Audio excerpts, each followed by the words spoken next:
రాష్ట్రంలో రైతుల పరిస్థితి మరీ దయనీయంగా మారింది.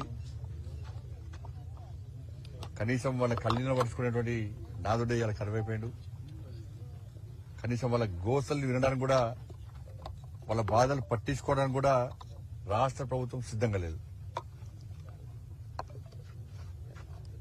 మేము గతం నుంచి కూడా మేము డిమాండ్ చేస్తున్నాం. మీకేం కనుక మీరు ఏం చేసేది లేదు. మీరు మధ్యవర్తి మీడియేటర్షిప్ ఇవ్వాలి. మీరు అంతే. అన్ని కేంద్ర ప్రభుత్వమే ఇస్తుంది. ఇవాళ కొనుగోలు చేయడానికి రాష్ట్ర ప్రభుత్వానికి ఉన్న ఇబ్బంది ఏందో చెప్పాలి. ఇప్పుడు పండించిన ప్రతి గింజ కొనేది కేంద్ర ప్రభుత్వమే. మీరు రైతులకు డబ్బులు ఇస్తే ఆ డబ్బులు కేంద్ర ప్రభుత్వం ఇస్తున్నది.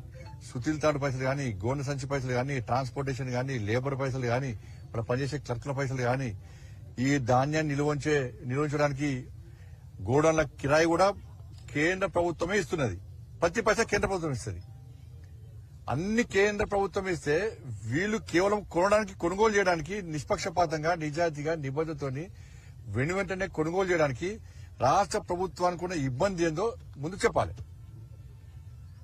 ఇవాళ వీడికి వచ్చిన ఇవాళ దాదాపు 20 రోజులే వడ్లొచ్చి 20 రోజుల నుంచి అతి గతి లేదు.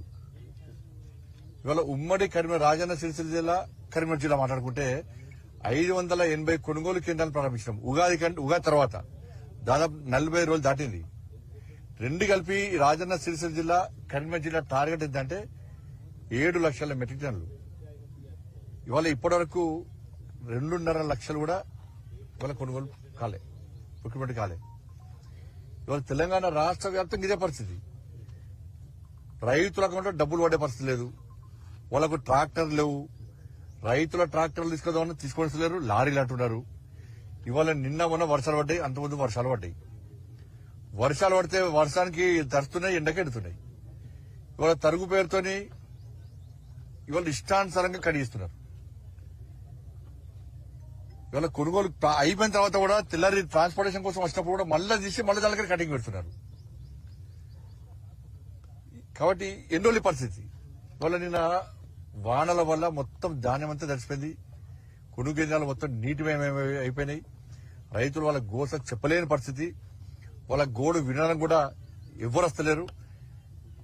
ఇవాళ అధికారులకు, జిల్లా కలెక్టర్లకు పూర్తి స్వేచ్ఛనిస్తే వాళ్ళు చేస్తారు పని. దీనిలో రాజకీయ జోక్యం. నిన్న ఇక్కడ కూడా ఎవరైనా మన కార్యకర్తలు, ఇతర పార్టీల కార్యకర్తలు వచ్చి కనీసం ప్రశ్నించే ప్రయత్నం చేస్తే కాంగ్రెస్ పార్టీ నాయకులు ఒత్తిడి తీసుకొచ్చి కేసులు పెడుతున్నారు. అంటే రైతుల కోసం, రైతుల ధాన్యం గురించి మాట్లాడుతూ కేసులు పెడుతున్నారు. గత ప్రభుత్వం ఏ విధంగా అరాచకం చేసిందో దాని తగ్గట్టుగా ఈ ప్రభుత్వం గట్టిగా అరాచకం చేస్తున్నది. కాబట్టి ఇచ్చేది కేంద్ర ప్రభుత్వం, కొనేది కేంద్ర ప్రభుత్వం. మీరు కొనివ్వడానికి మీకున్న ఇబ్బంది ఎంతో రాష్ట్ర ప్రభుత్వం చెప్పాలి. ఇక లాస్ట్ గణేశ్వర్ ముఖ్యమంత్రి గారు ఇవన్నీ పడుకోకుండా మొత్తం చేతెత్తేసింది.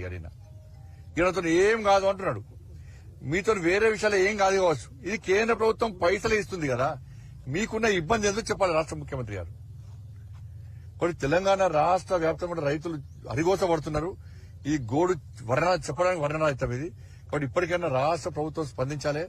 అధికారులకు స్వేచ్ఛనివ్వండి. వాళ్లకు పూర్తి స్వేచ్ఛనిచ్చి వాళ్ళు పనిచేసుకునే విధంగా ప్రయత్నించండి. రాజకీయ జోక్యం పక్క పెట్టండి. ట్రాన్స్పోర్టేషన్ విషయంలో ఇబ్బంది వస్తున్నది. వాటి ప్రత్యేకంగా సౌకర్యం కల్పించాల్సిన బాధ్యత ప్రభుత్వం మీద ఉంది. వాటి వెంటనే ప్రభుత్వం స్పందించాల్సిన డిమాండ్ చేస్తున్నాం. నిన్నటి కురిసిన వర్షాల వల్ల మొత్తం ఎక్కడెక్కడ ధాన్యం జరిపింది. నష్టపోయిన రైతులను ఆదుకోవాల్సిన బాధ్యత రాష్ట్ర ప్రభుత్వం మీద ఉంది. ధాన్యం ఇట్లుంది అట్లుందని కాదు, ప్రతి గింజ రాష్ట్ర ప్రభుత్వం కొనాల్సిందే, రైతులను ఆదుకోవాల్సిందే.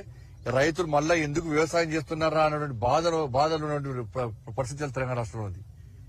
ఇటువంటి పరిస్థితి రైతులను ఆదుకోవాల్సిన బాధ్యత ప్రభుత్వం ఉంది. కాబట్టి వెంటనే కొనుగోలు నిష్పక్షపాతంగా యుద్ద ప్రాతిపదికన కొనుగోళ్లను వెంటనే ప్రారంభించాలని చెప్పి, రైతుల అకౌంట్లో డబ్బులు వేయాలని చెప్పి, నష్టపోయిన రైతులను ఆదుకోవాలని చెప్పి ఇలా భారతీయ జనతా పార్టీ డిమాండ్ చేస్తుంది.